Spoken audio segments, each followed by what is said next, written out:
سورۃ السبا کی آیت نمبر 43۔ الحمدللہ وکفی سلام علی عبادہ الذین اصطفی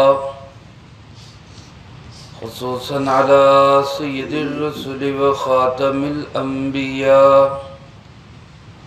وعلى آلہ واصحابہ الاتقیاء اما بعد فاعوذ باللہ من الشیطان الرجیم بسم اللہ الرحمن الرحیم وَإِذَا تُتْلَى عَلَيْهِمْ آيَاتُنَا بَيِّنَاتٍ قَالُوا مَا هَذَا إِلَّا رَجُلٌ يُرِيدُ أَن يَصُدَّكُمْ عَمَّا كَانَ يَعْبُدُ آبَاؤُكُمْ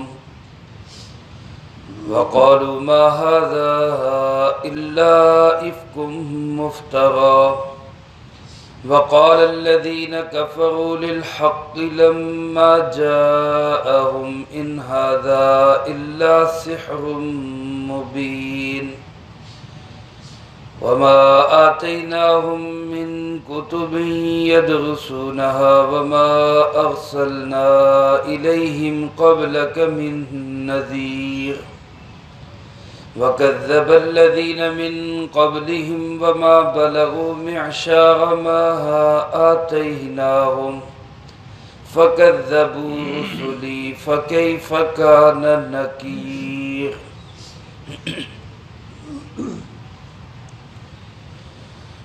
وَإِذَا تُتْلَى عَلَيْهِمْ آيَاتُنَا بَيِّنَاتٍ،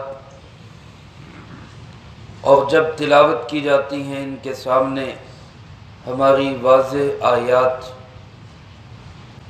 قالوا، یہ لوگ کہتے ہیں ما ھذا الا رجل، یہ کچھ نہیں بس ایک آدمی ہے، یرید ان یصدکم، یہ چاہتا ہے کہ تمہیں روک دے، عما کان یعبد آباؤکم، ان خداؤں سے جن کی عبادت کرتے تھے تمہارے آباء و اجداد۔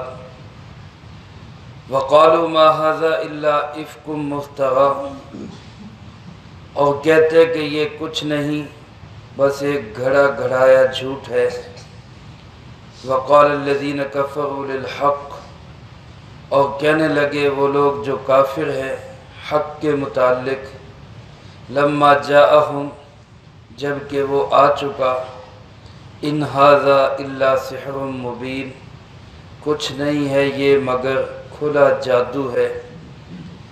وما آتیناہم من کتب، اور ہم نے نہیں دی ان کو کوئی بھی کتاب، یدرسونہا، جس کو یہ پڑھتے ہوں، وما ارسلنا الیہم قبلک من نذیر، اور ہم نے نہیں بھیجا ان کے پاس آپ سے پہلے کوئی بھی ڈر سنانے والا۔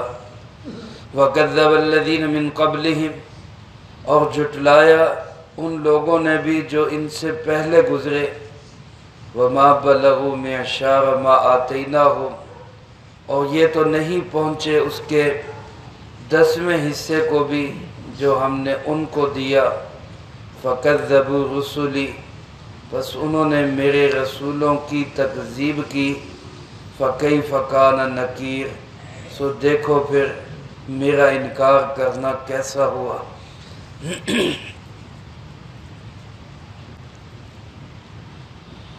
ان آیات مبارکہ میں اللہ رب العالمین نے کفار مکہ اور مشرکین عرب کی طرف سے پیارے آقا جناب محمد کریم خاتم النبیین صلی اللہ علیہ وسلم کو ان کی دعوت حق کے جواب میں جو کہا گیا اس کو نقل کیا ہے، اور اس کے ساتھ ساتھ ان کو یہ تنبیہ بھی کی گئی کہ تم سے پہلے لوگوں نے بھی اللہ کے نبیوں کے ساتھ یہی سلوک کیا، تو تم خود سوچو جو انجام ان کا ہوا وہی بدترین اور بھیانک انجام تمہارا منتظر ہے۔ یا تو باز آ جاؤ، دعوت حق قبول کر لو، رسول اللہ صلی اللہ علیہ وسلم کا دامن تھام لو، ورنہ پھر اس خوفناک انجام کے لیے تیاری پکڑو۔ چنانچہ اللہ رب العالمین ارشاد فرماتے ہیں وَإِذَا تُتْلَى عَلَيْهِمْ آيَاتُنَا بَيِّنَاتٍ، جب تلاوت کی جاتی ہے ان کے سامنے، پڑھ کے سنائی جاتی ہیں ان کو آیاتنا بینات، ہماری ایسی آیتیں جو بینات ہیں، بالکل واضح۔ بینہ اس چیز کو کہتے ہیں جس کو ثابت کرنے کے لیے پھر کسی اور دلیل کی ضرورت نہ ہو، ایسی واضح چیز ہو۔ جیسے کوئی انسان پوچھے کہ بھائی 2 + 2 کتنے ہوتے ہیں، تو جو انسان معمولی شدھ بدھ تعلیم کی اور ریاضی کی رکھنے والا ہے وہ کیا کہے گا کہ 2 + 2 4 ہوتے ہیں۔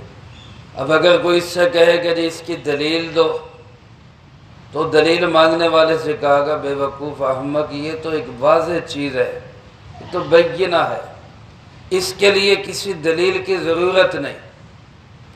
یا اسی طرح دن کے وقت سورج چمک رہا ہو، دھوپ نکلی ہوئی ہو، اور کوئی شخص کہے کہ یہ دن کا وقت ہے، اور دوسرا بے وقوف کہے کہ جی دلیل دو، ثابت کرو کیسے دن ہے، تو اس سے کہا جائے گا کہ احمق بے وقوف، یہ سورج جو دوپہر کا چمک رہا ہے یہ دن کی نشانی ہے، اس کے لیے کسی دلیل کی ضرورت نہیں۔ تو اللہ کے قرآن کی آیات ایسی واضح اور 2 ٹوک اور کھلی اور بالکل چمکدار آیتیں ہیں کہ جن کے لیے کسی اور دلیل کی ضرورت نہیں ہے۔ پیارے آقا جناب محمد کریم خاتم النبیین صلی اللہ علیہ وسلم اللہ کا واضح ترین بینہ ہے۔ آپ علیہ السلام کی مبارک پیشانی، آپ کا چہرہ انور، آپ کا جسم مبارک، آپ کا وجود مسعود، یہ خود ایک واضح دلیل ہے کہ آپ اللہ کے نبی اور رسول ہیں۔ اسی لیے بہت سارے صحابہ ایسے تھے کہ جنہوں نے آپ علیہ السلام کے چہرہ انور پہ نظر پڑتے ہی یہ بات کہی، اللہ کی قسم یہ کسی جھوٹے انسان کا چہرہ نہیں ہے، آپ کے مبارک چہرے کو دیکھ کے ہی مان گئے کہ آپ سچے۔ تو بینہ ایسی چیز ہے جس کے بعد پھر اور دلیل کی ضرورت نہیں۔ اللہ فرماتے جب ایسی واضح بینات، آیات، کھلی ہوئی نشانیاں ان کے سامنے رکھی جاتی ہیں تو ان کا جواب کیا ہوتا ہے؟ رسول اللہ صلی اللہ علیہ وسلم کے متعلق تو ان کا جواب یہ ہوتا ہے کہ ما ھذا الا رجل یرید ان یصدکم عما کان یعبد آباؤکم، ارے اس آدمی کا مقصد، اس انسان کا مقصد اور کچھ نہیں ہے، یہ تمہیں تمہارے آباء و اجداد کے خداؤں سے روکنا چاہتا ہے۔ تمہارے آباء و اجداد جس کی عبادت کرتے رہے، تمہارے باپ دادے جن کو پوجتے رہے، جن بتوں کے سامنے سر جھکاتے رہے، نظر و نیاز ان کی دیتے رہے، یہ صرف تمہیں ان سے روکنا چاہتا ہے اور کوئی مقصد نہیں اس کا۔ حالانکہ رسول اللہ صلی اللہ علیہ وسلم تو آئے تھے ایک اللہ کی طرف بلانے کے لیے۔ ظاہر ہے جب ایک اللہ کی طرف بلایا جائے گا تو باقی سب کی تو نفی ہوگی۔ جب یہ کہا جائے گا کہ سب کچھ اللہ سے ہونے کا یقین اور اللہ کے حکم کے بغیر کسی سے کچھ نہ ہونے کا یقین، تو نفی تو سب کی ہو گئی۔ ہم اللہ کی عبادت کرتے، اللہ کے سوا کسی کی عبادت نہیں کرتے، بلکہ ہمارا کلمہ ایسا ہے کہ جس کے اندر نفی پہلے ہے، اس بات بعد میں۔ لا الہ پہلے کہیں گے کوئی نہیں ہے، کوئی الہ نہیں ہے، نفی کریں گے، سب کی نفی کریں گے، پھر اس کے بعد کہیں گے الا اللہ، ہاں اللہ ہے۔ یہ دل کا جو برتن ہے، پیالہ ہے، پہلے اس کو گندگیوں سے صاف کریں گے، گندگیوں سے صاف ہوگا تو پھر اس کے اندر اللہ آئے گا۔ اور اگر اس کے اندر شرک کی، کفر کی، ضلالت کی، گمراہی کی، بدعات کی گندگیاں ہیں تو پھر ان گندگیوں کے ساتھ پاک اللہ جمع نہیں ہو سکتا۔ اس لیے فرمایا جب ان کی نفی کی جاتی تو یہ کہتے ہیں جی یہ صرف ہمیں جو ہے نا ہمارے بتوں کی عبادت سے روکنا چاہتا ہے، ہمارے باپ دادے کے دین سے ہٹانا چاہتا ہے، تو لہٰذا اس کی بات ماننے کی ضرورت نہیں۔ یہ تو ان کا جملہ تھا رسول اللہ صلی اللہ علیہ وسلم کے متعلق، اور قرآن کریم کے متعلق کیا کہتے ہیں؟ وَقَالُوا مَا هَذَا إِلَّا إِفْكٌ مُفْتَرًى، اور کہتے ہیں یہ جو قرآن کریم ہے، یہ جو پیغام لے کے آیا ہے، یہ کچھ نہیں ہے سوائے گھڑا گھڑایا جھوٹ ہے بس۔ اِفْكٌ مُفْتَرًى، جھوٹ ہے جو گھڑ لیا گیا۔ اندازہ کریں کس قدر ضدی اور سخت قسم کے کافر تھے جن سے پالا پڑا تھا جناب محمد کریم خاتم النبیین صلی اللہ علیہ وسلم۔ یہ قرآن جیسی عظیم الشان کتاب کو کہتے ہیں یہ خود ساختہ ہے، اس کی اپنی بنائی ہوئی ہے، یہ اس نے جھوٹ گڑا ہے۔ اللہ پاک نے کئی جگہ پہ چیلنج کیا ہے کہ یہ بنا سکتا ہے تو تم کیوں نہیں بنا سکتے؟ تم بھی بنا کے لے آؤ، یہ بھی تو تمہارے ماحول میں رہنے والا، تمہارے جیسے بود و باش رکھنے والا، تمہاری جیسی لینگویج بولنے والا، تو یہ بنا سکتا ہے تو تم کیوں نہیں بنا سکتے؟ اور جب نہیں بنا سکتے تو پھر مان جاؤ کہ یہ کتاب اس کی بنائی ہوئی نہیں، یہ کتاب کس کی بھیجی ہوئی ہے؟ اللہ کی بھیجی ہوئی۔ اور جب ان سے کہا جاتا ہے کہ بھائی تم تو کہتے ہو کہ یہ جناب نعوذ باللہ پاگل ہے، یہ جھوٹا ہے، یہ دیوانہ ہے، یہ ایسا ہے، تو اس کی باتوں میں تو اثر ہی بہت ہے، اس کی باتیں تو بڑی متاثر کن ہے، اور جو ایک دفعہ اس کی باتوں کو سن لیتا ہے، اس کے پیغام کو سن لیتا ہے، وہ پھر اسی کا ہو کے رہ جاتا ہے۔ نہ اس کے راستے میں بیوی رکاوٹ بنتی ہے، نہ بچے، نہ ماں باپ، نہ آل اولاد، نہ کنبہ، نہ قبیلہ، نہ مال، نہ دولت، جائیداد، جاگیر، سرداری، وہ سب کچھ ان کے قدموں میں نچھاور کر کے ان کی غلامی پہ اپنی ساری خوشیاں قربان کر دیتا ہے، اپنی ساری آزادیاں قربان کر دیتا ہے۔ تو پھر ان کی زبان میں، ان کے کلام میں اتنا اثر کیوں ہے؟ حضرت ابو طفیل دوسی رضی اللہ تعالیٰ عنہ قبیلہ دوس کے سردار تھے، صحابہ میں آخری صحابی ہیں جو دنیا سے پردہ فرما گئے، باقی تمام صحابہ ان سے پہلے چلے گئے تھے۔ وفات کے اعتبار سے یہ آخری صحابی، یہ مکہ مکرمہ میں آئے اپنے طور پہ حج کرنے کے لیے، تو مشرکین عرب نے ہر آنے والے کے لیے وہ روڑے اٹکاتے تھے، رکاوٹیں کھڑی کرتے تھے، ان کو بھی روکا، ابھی یہاں ایک شخص ہے محمد نام کا صلی اللہ علیہ وسلم، اس کی باتیں نہ سن لینا، ورنہ کہیں کے نہیں رہو گے، ماں باپ سے جدا ہو جاؤ گے، قبیلے کنبے سے جدا ہو جاؤ گے۔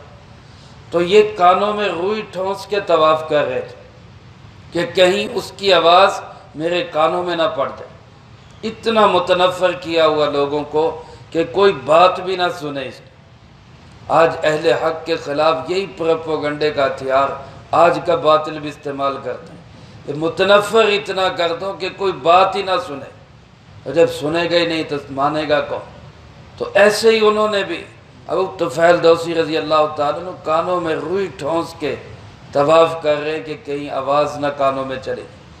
ادھر تہجد کا وقت ہے، رسول اللہ صلی اللہ علیہ وسلم بیت اللہ کے سامنے کھڑے اللہ کا قرآن پڑھ رہے، کہیں قسمت جاگی، اللہ رب العالمین کو منظور تھا، چلتے چلاتے روئی کا پھنبا تھوڑا سا کان سے سرک گیا، ہلکی سی آواز قرآن کریم کی کانوں میں پڑی، ایسا متاثر ہوئے کہ خود روئی نکال کے مبہوت ہو کے سننے لگ گئے۔ اور ابھی آپ تلاوت سے فارغ ہوئے، نماز سے فارغ ہوئے تو حاضر خدمت ہوئے کہ جی مجھے کلمہ پڑھا کے مسلمان کر۔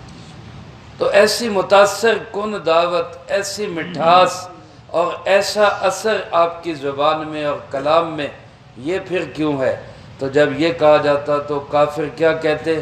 وَقَالَ الَّذِينَ كَفَرُوا لِلْحَقِّ لَمَّا جَاءَهُمْ، کافر لوگ حق کے متعلق کہتے جب حق سامنے نکھر کے سامنے آ جاتا تو کہتے کہ ان ھذا الا سحر مبین، یہ اثر اس لیے ہے کہ اس کے کلام کے اندر کھلا جادو ہے، یہ جادو کر دیتا ہے، اس کی باتوں میں اس لیے اثر ہے کہ یہ جادو کر دیتا ہے۔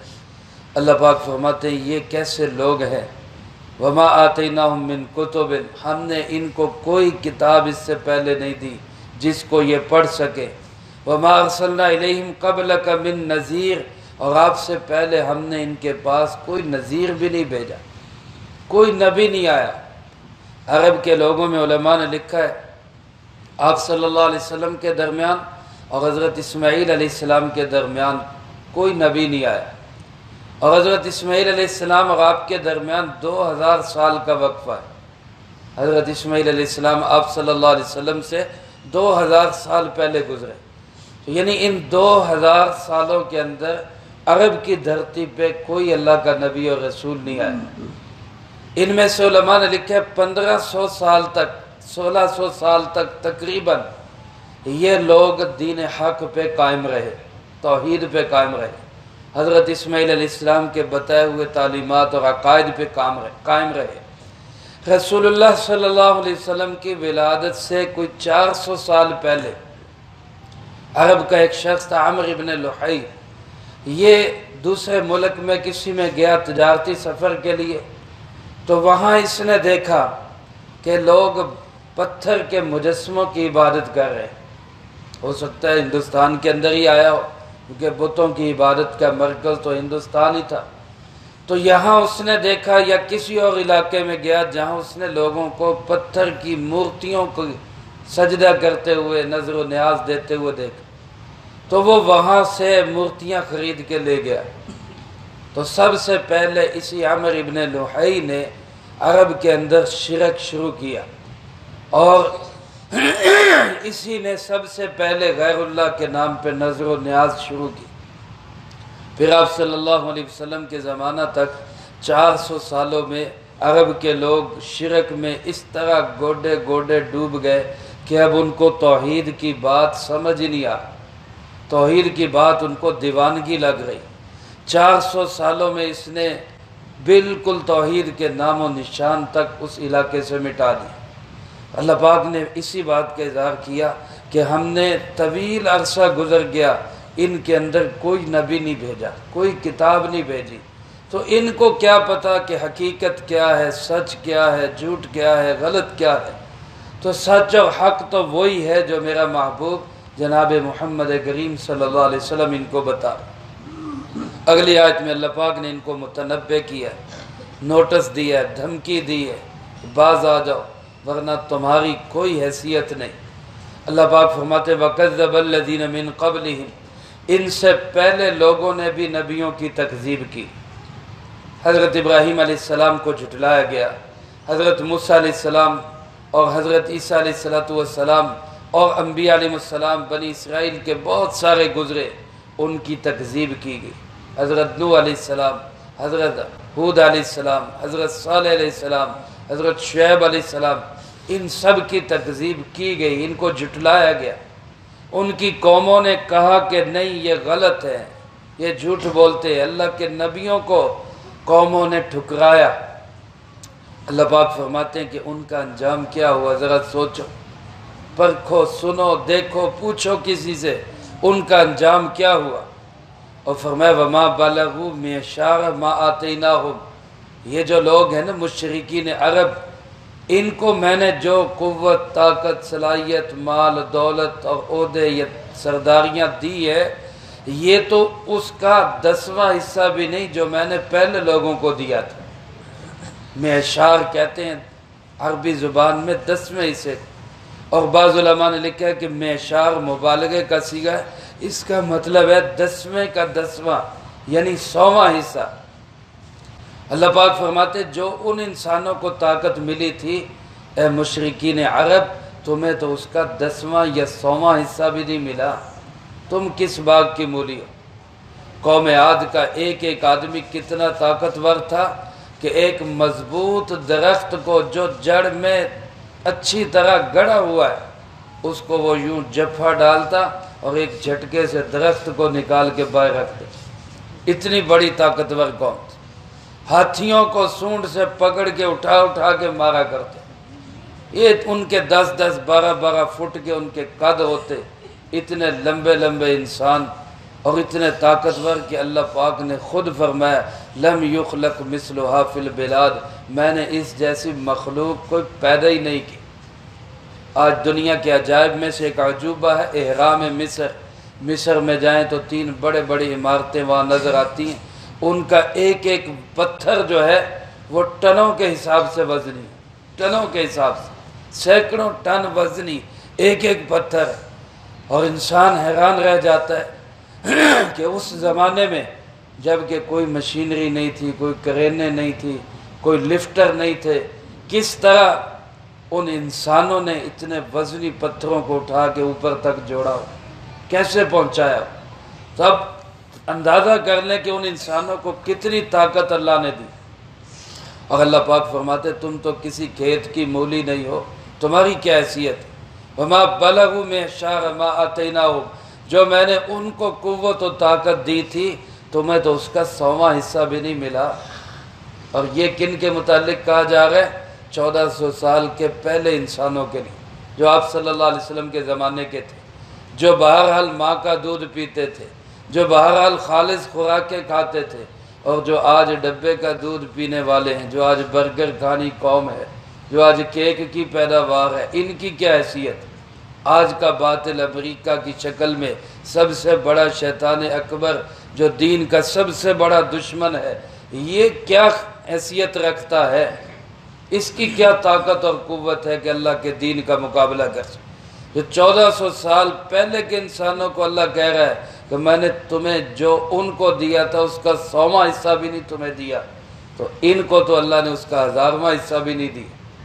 آج کا انسان، میں ہوں، آپ ہوں، کوئی ہو، اللہ کے دین کا کیا مقابلہ کر سکتا ہے؟ ہم تو ویسے ہی پھس پھسے لوگ، ہمارا تو قاضی 5-6 فٹ سے بھی نیچے آ گیا، 5 فٹ تک رہ گیا۔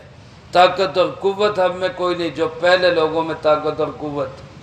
حضرت عباس رضی اللہ تعالیٰ عنہ، آپ صلی اللہ علیہ وسلم کے چچا، ان کے متعلق لکھا ہے کہ ان کی آواز 12 میل تک جاتی، 12 میل تک، گھر سے 12 میل دور باغ تھا، جب خادم کو بلانا ہوتا آواز دیتے، گھر سے آواز دیتے، وہ 12 میل سے سن کے آ جاتے۔